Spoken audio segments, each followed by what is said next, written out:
In 2001, the world was gifted with something simultaneously strange, beautiful, and edgy: Shadow the Hedgehog.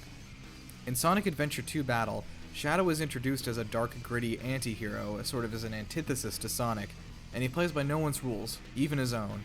Shadow received his own solo game in 2005, and critics accused Sonic Team of being too lazy to write a narrative arc for Shadow, having him do and say and feel exactly what he needed to do and say and feel at any given moment.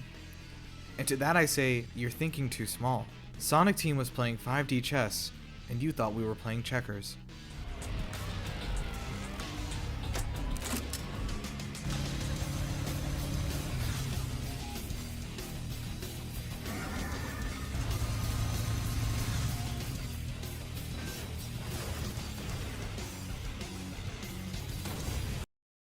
Act 1. I am the ultimate life form.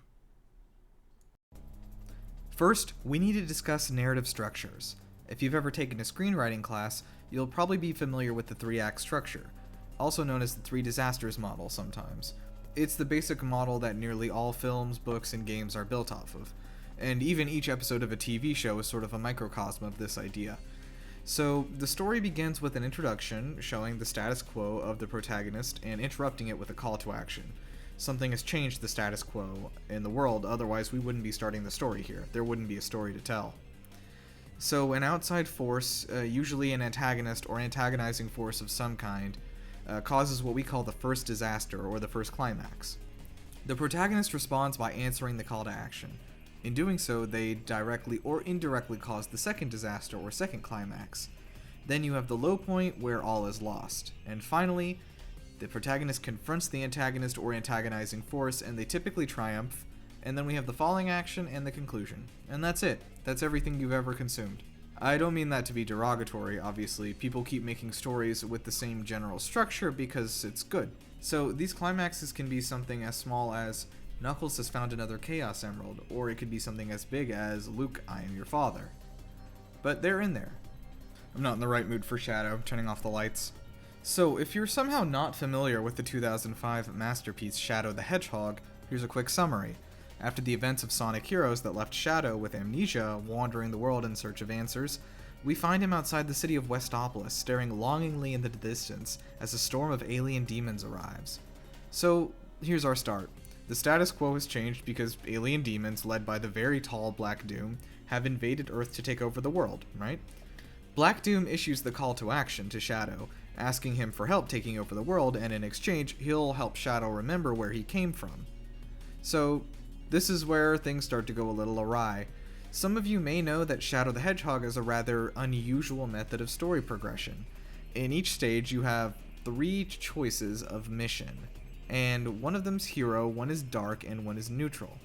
The hero mission is usually accompanied by a Sonic character like Knuckles or Amy or somebody, and the dark mission is usually just a floating eyeball tentacle named Black Doom, or Doom's Eye, rather. So, the hero and dark missions are typically either to collect something or destroy the enemy units, and then the neutral mission is like get the Chaos Emerald or like find 100 rings or whatever. Shadow the Hedgehog has 10 distinct endings. Okay, we've seen that before in games, sure. Running from Black Doom destroys the Earth all the way over to let's kill Sonic. Here's the problem, or the solution. Some may say that Sonic Team totally loses control of directing a narrative with all these branches. Not so. Shadow the Hedgehog is defiantly declaring with each of these choices that you make that your decisions do not matter. The story has no structure. It doesn't need it. The series of events being laid out before you is not connected in a logical way. But we'll get to that. There is no climax in Shadow the Hedgehog, or else there are 100 climaxes happening every second. It's also worth noting that there are 326 possible story paths in Shadow the Hedgehog, each with its own individual official name. Here are some of my favorites with my best Shadow impression. Punishment, thy name is Rain. Purification via ruination. For machine, by machine. Archimedes and the tortoise. Seduced by the taste of blood.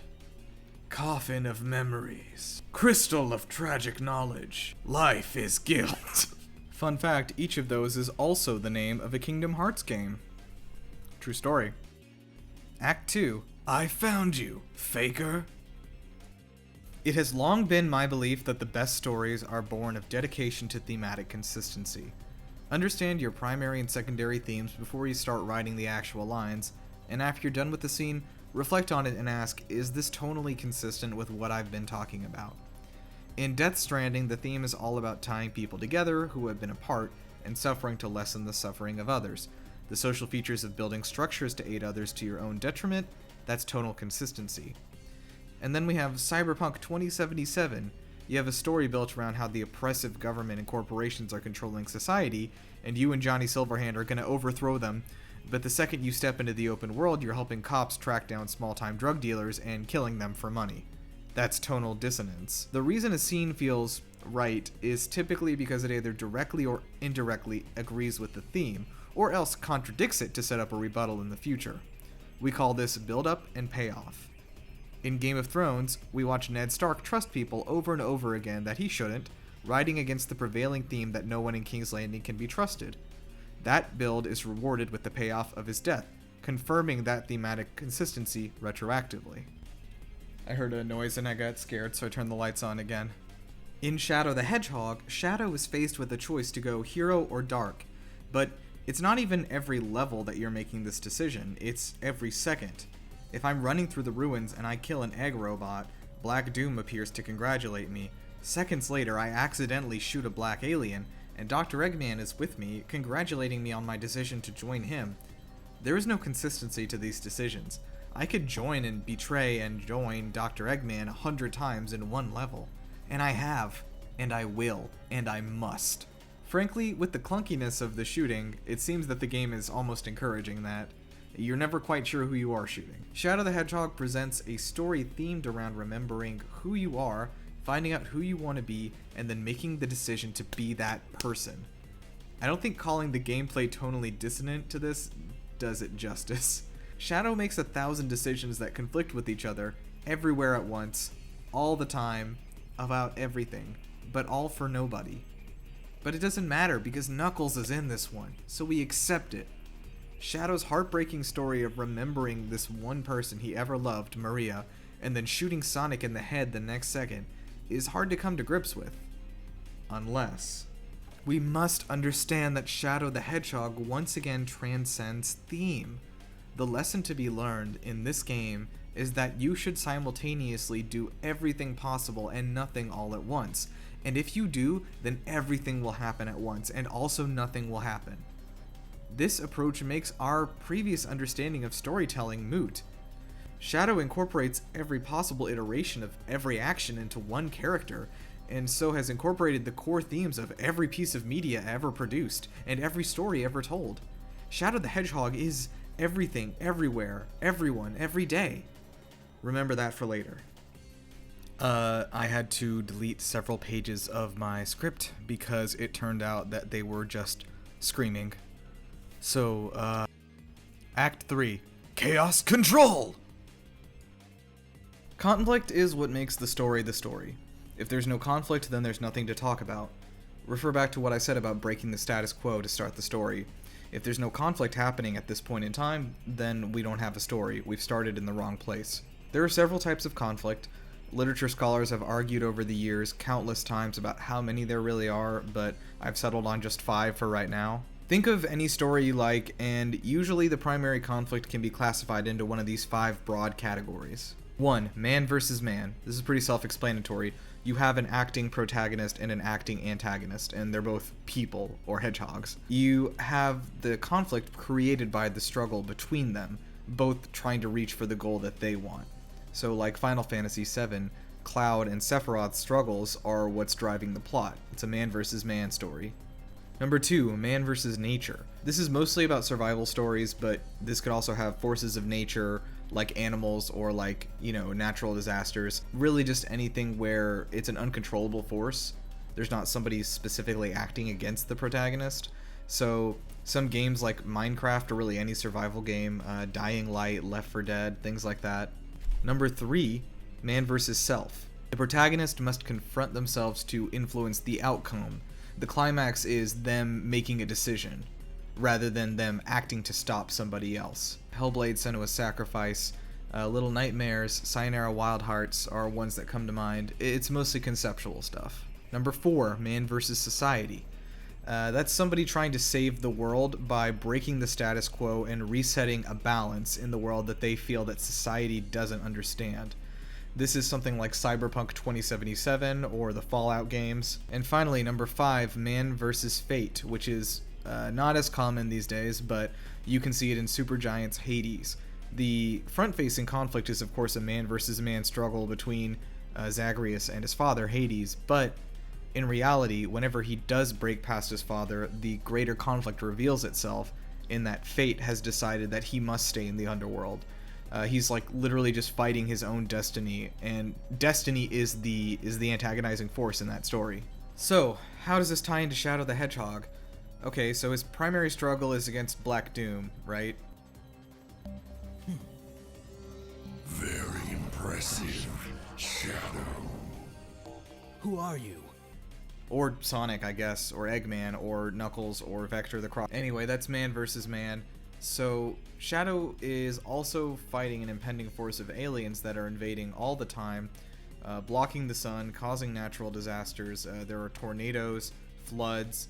The world is destroying itself. So, there's some man versus nature right there. I might say that the real main conflict is man versus self, right? Because he's constantly battling with the voices in his head that are saying to do the evil story or to do the hero story or to do the middle story, I guess, and get the Chaos Emeralds. Shadow also seeks to break the world for casting him away.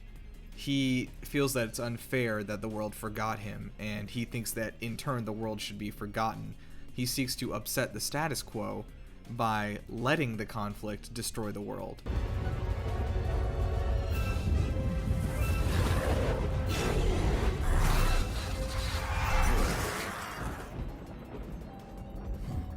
Look how pathetic they are. I don't have time for these humans. So I guess that's man versus society. Shadow's destiny, which Black Doom informs him about, is to destroy the world. It's all in the prophecy that was foretold by the Chaos Emeralds. So I guess that's man versus fate, because he is in the hero story, and even in the dark story, really trying to stop himself from following the prophecy, because he doesn't play by anyone's rules, not even his own. And what are you talking about? The kicker is that this is all happening concurrently. A lot of media has all of these different kinds of conflicts, and it tackles them one at a time, showing the different arcs of a character's development. Not here, baby. Shadow is undergoing each and every one of these conflicts at all times. Knuckles appears to tell him that we need to collect the Chaos Emeralds before time runs out, and the tornado destroys the ruins. Okay, we got it. Oh, no, wait. Black Doom is literally on my other shoulder, telling me to activate the Temple Jewels so I can become more powerful. Okay. So this is a man versus self struggle, right? Choosing whether to be evil for the sake of power. But I'm also fighting Black Doom, so I guess that's man versus man. And then, as you think about it, you can actually... Act 4. Maria! Characters are characters because they have goals. If your character doesn't have a goal, they're not a character. They're just a blob of hedgehog fur. Your goal can be as small as, I need to help the protagonist, or it can be as complex and convoluted as, I need to kill Xenohorde's shadow self that was sent back in time so my shadow self can rescue the moon.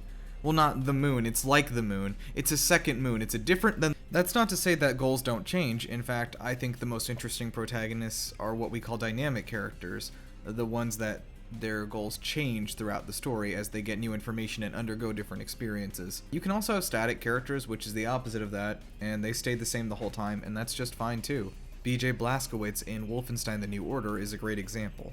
He starts by wanting to destroy the Nazi Empire. The circumstances change around him greatly. Lots of stuff happens to him. His goal at the end is still to destroy the Nazi Empire. The world has changed around him, he has not changed. But he's still an interesting protagonist. On the other hand, dynamic characters, the most fascinating one I can call to mind is Jesse Pinkman from Breaking Bad. The journey that he goes through from the start of the show to the finish is phenomenal, and it's fascinating to watch. All that being said, what your character needs is motivation. They need to want to reach their goal. They need to take action in pursuit of reaching the goal. And of course, the goals can change, and so rational actions they undertake can also change accordingly. but they need to be striving for something all the time. And this fits in with the conflict thing we talked about earlier. If there's no conflict, there is no story. So if you're watching like a show or a movie and you start to think like, hey, this is bad writing, just categorize it for a second. Does the protagonist have a set goal, and are they taking rational actions to try to reach it? If not, that's why you feel that way. Again, none of this applies to Shadow the Hedgehog. He is both a static and dynamic character, constantly changing but never changing, and his goals are everything at once, right? We've talked about this. He is everything, he's everyone, all the time. Act 5. This is the ultimate! Look, if you're all the way here and you still don't believe me, I have something for you. We're gonna close out with an excerpt of the theme song from Shadow the Hedgehog, titled I Am. Let's take a listen.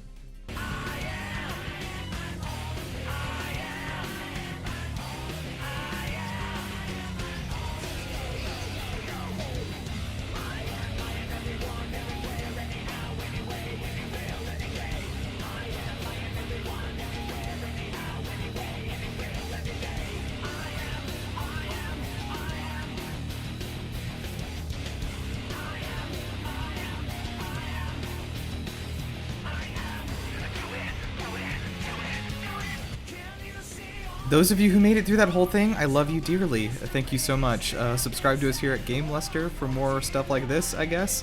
And throw us a like and comment your favorite Shadow moment. Was it when he killed the president, or was it when the president killed him? Let me know.